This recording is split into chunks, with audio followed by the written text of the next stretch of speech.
Welcome to Wrong Time Watch. My name is Kevin, and today we're looking at the Nodus Retrospect III, and this has the Arctic Sky dial.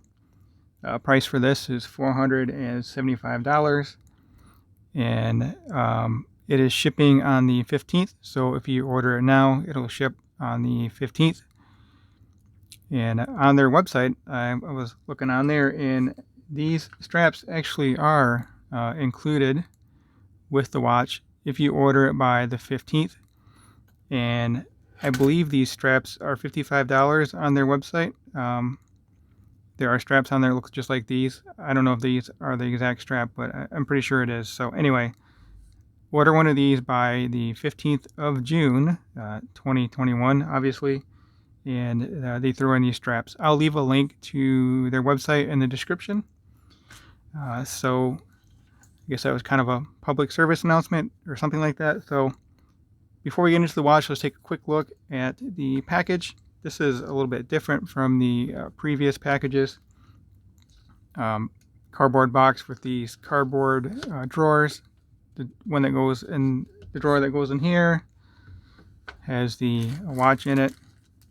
And here's the extra H-link straps I took out. There's three and three, so 6 links that I took out for my wrist. Of course, I don't have it on my wrist right now, but we'll do a wrist shot later. So let's set this stuff off to the side, and we'll look at this watch. Okay, so I talked about the shipping.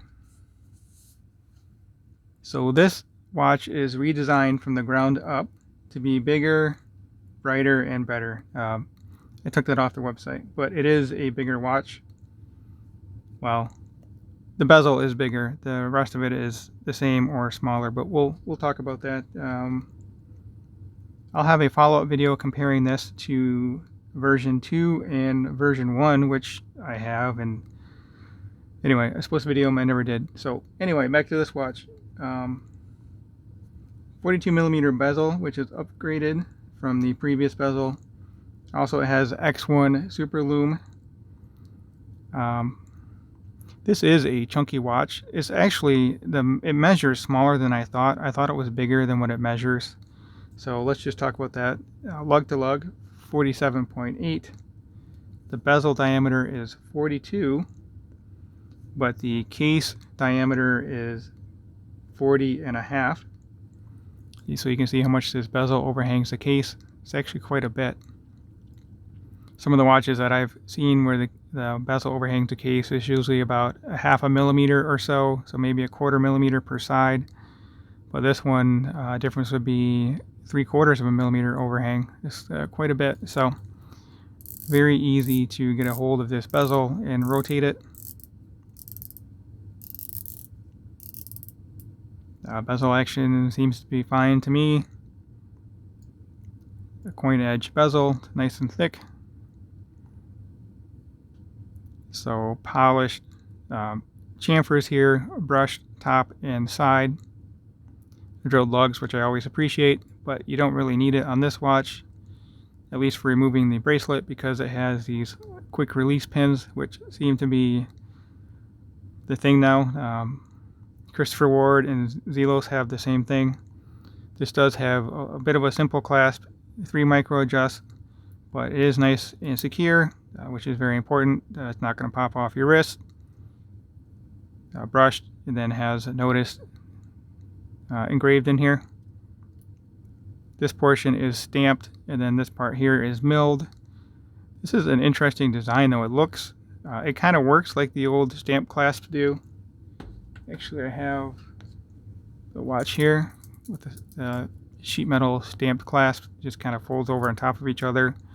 Normally the milled clasp, it's kind of like a scissor action where there's a void in the middle, and then this piece just nests in between them. But for whatever reason, this part is solid. And then there's the peg for the pushers here to engage with. It's very easy to size this watch, just screw pins. No complaints there. Case back, nice and simple.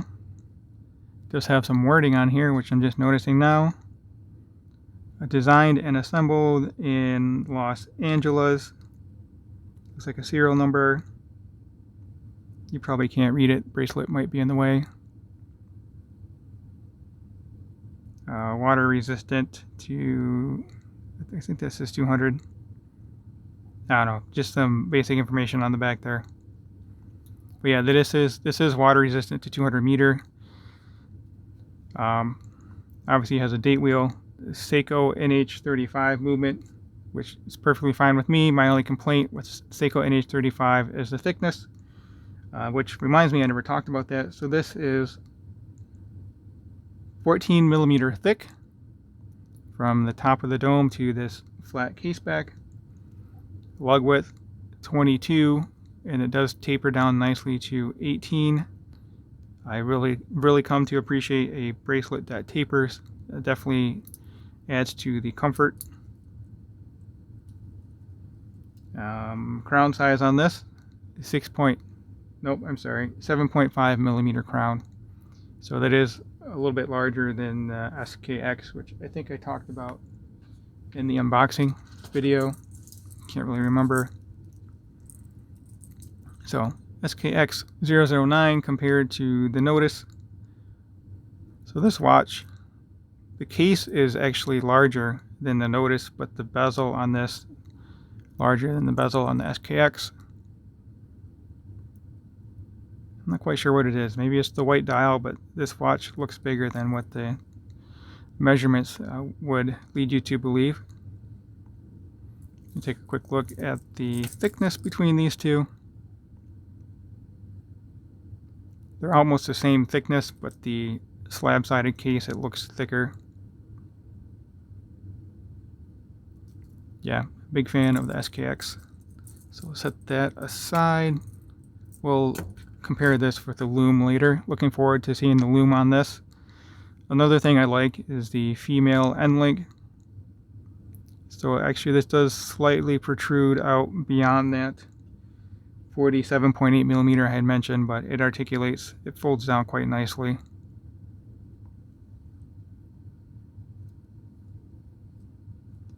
Silvery white sandwich dial.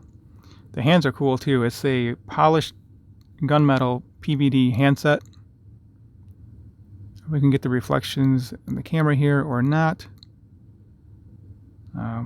I can see it by eye here. I don't know if I can. There we go. So you can see it's polished and shiny there. It looks neat because certain angles it looks black, and then other angles it looks silver. This is a domed sapphire crystal with AR coating on the underside. Really like this watch dial. It reminds me of, well, I know GM has it, but there's the white pearlescent paints that they put on Cadillacs. I think other manufacturers do it as well, but kind of reminds me of that white pearlescent paint.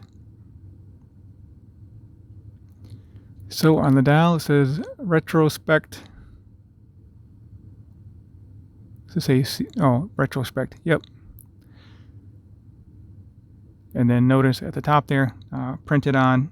And this is a sandwich dial, so that means that the Lume, areas of Lume are underneath the dial, and the dial is cut out to let the Lume show through, or the indices show through. I'm personally not a fan of sandwich dials, but you know, something different. I just don't. I'd rather have a watch with applied indices.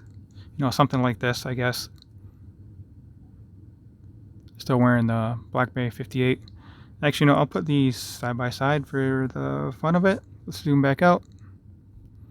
I'll put this one, I'll put the Nodus on wrist in a moment here.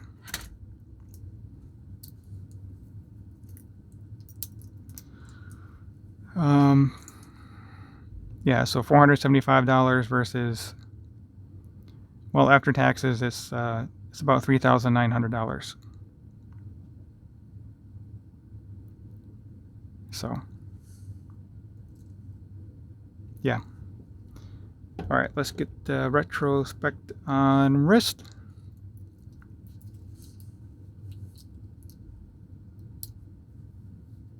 weight on this is the head itself 75 gram. Everything together is 160 grams, but I did remove 6 links, so this will be a bit lighter. So I have a 6.5 inch wrist with the 52 millimeter wristband. And again, lug to lug on this is 47.8. The lugs are actually, it's a good lug width, lug to lug, not lug width, sorry. And then the bracelet tapers down. So I don't know, it just looks really big on my wrist for some reason. It must be that white dial. I can't explain it. Help me out here and let me know what you think. Is the size good or big or too big or what? Or just okay? I know it's not too small. I was about to say too small, but it's definitely not too small. It is thick too. I prefer a thinner watch. The Glycine Combat Sub, for example, in that Black Bay 58, I think is 12.5. I haven't, yeah. So here we go. All right, let's, we'll pause the video and we'll check out the Lume.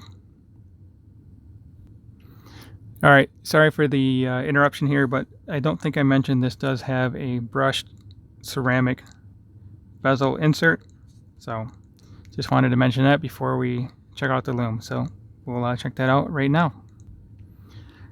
Okay, so I have to admit that loomed date window is pretty dang cool. I was not expecting that. Loomed bezel insert, obviously. It's blowing away, well, yeah, the Seiko's pretty comparable by eye. On camera, Nodus looks a bit brighter. That 12 o'clock Lume pip on the bezel is very bright though. But I was not expecting that loomed date window. So if you're looking for a watch with great lume, I don't think you can complain about the lume on the Nodus Retrospect III. So that will conclude this video. As always, thank you for the time. Thank you for watching, and talk to you guys soon.